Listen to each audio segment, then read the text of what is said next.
Hello everybody, this is Miss Mathisen. I'm going to take you through a short tutorial of our Algebra 2 course here at Reardon. First of all, this is Archbishop Reardon, Algebra 2, and this is Miss Mathisen. So this is our Schoology page. This is a page that students should be looking at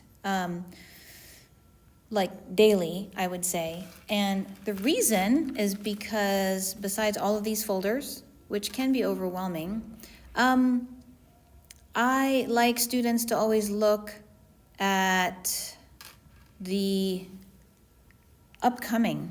So the upcoming section of Schoology tells students what is the most pressing thing that's going to be due soon. So as you can see here, there are 2 assignments due on Thursday, August 27th, which by the time you watch this video will be past due. But I also want to show you where students can find past assignments. So what I'm doing is I'm looking for the calendar icon here on Schoology, and when you open the calendar icon, you can see that there are, let me go to my Algebra 2 calendar. There we go. So this shows what August looked like in terms of due dates for Algebra 2. So if you missed a deadline or you feel like you missed a deadline, the calendar is a great place to look. And let me go back to our Algebra 2 course. So that is one place that I encourage students to always look, is the calendar, and then of course the upcoming sections. Then if we scroll down and look to your left, there is something called Shelf Fit Ed Tech. That, if you click on that, that is how students order their textbooks for all their classes.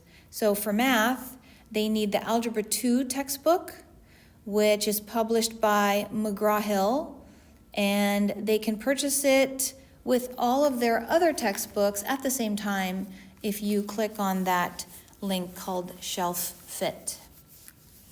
There's a few things I want to show while I'm here.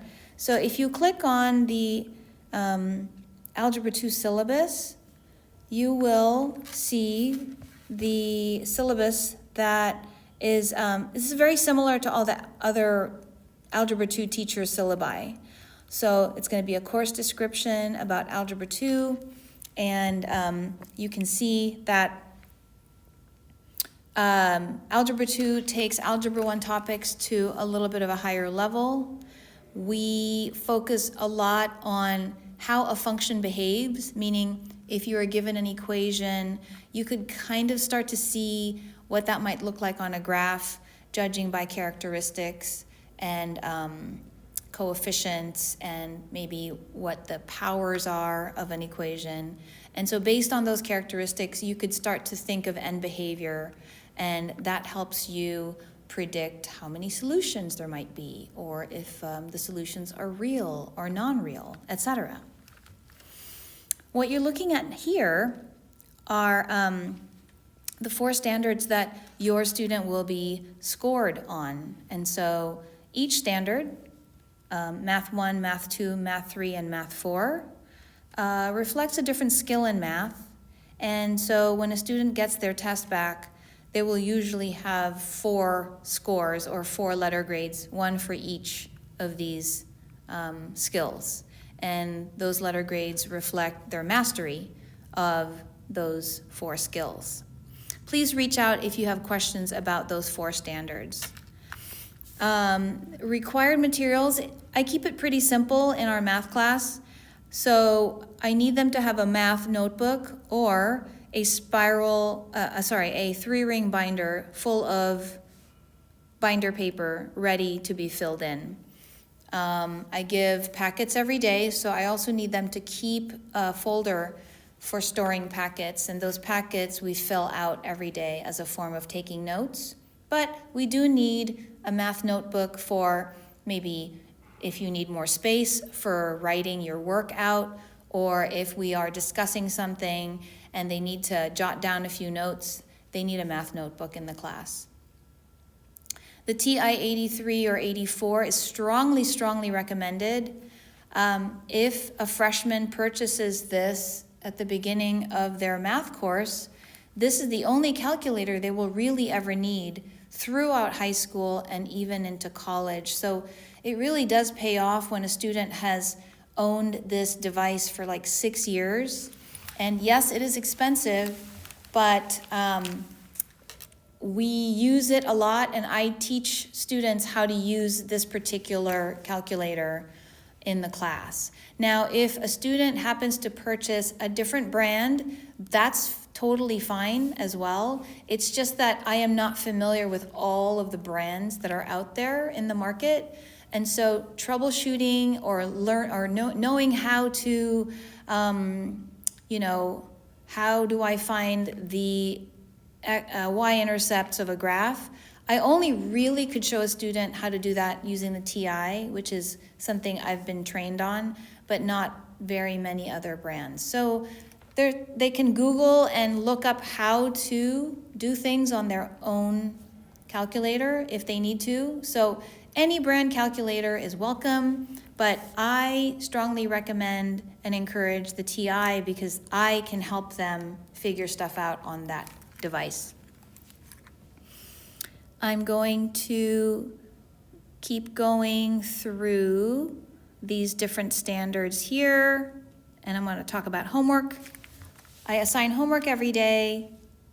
I do try to give them 2 days to do the homework. So homework that is assigned on Monday will be due on Wednesday, for example, because I want students to be able to structure their day according to their needs. And if they want to do their homework later at night after dinner, great. If they want to get their homework done in between the end of school and their rehearsal for the play, then that's great. But I figure 2 days is a good amount of time for them to be able to schedule the homework. But if homework is assigned every day, then that means that there's going to be homework due almost every day. And sometimes 2 assignments due. Excuse me. So I want students to be able to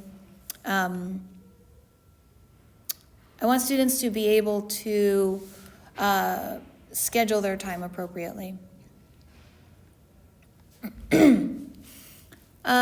Late homework. Submitting late homework will not be graded. It will be reflected in your homework record, and unfortunately your homework record does determine whether you will get a revision. So a revision is a way for you to show mastery by doing a retake.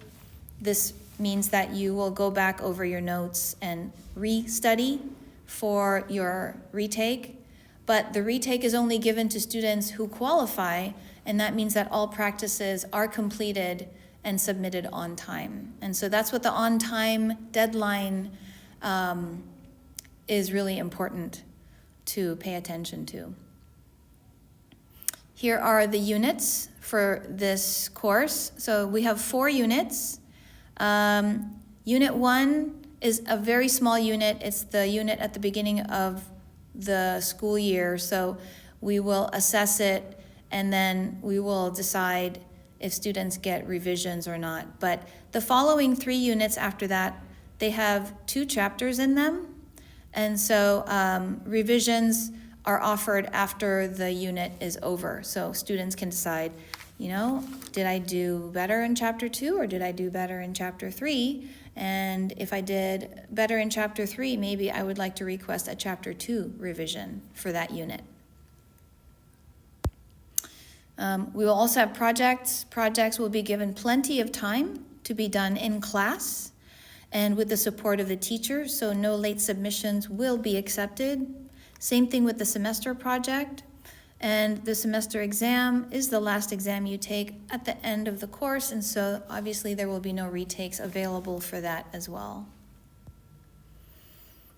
Habits of academic success, if I open that, those are letter grades for how well a student is prepared for class, how well a student is adhering to class policies, technology policies, and if a student is able to submit their practices and work on time.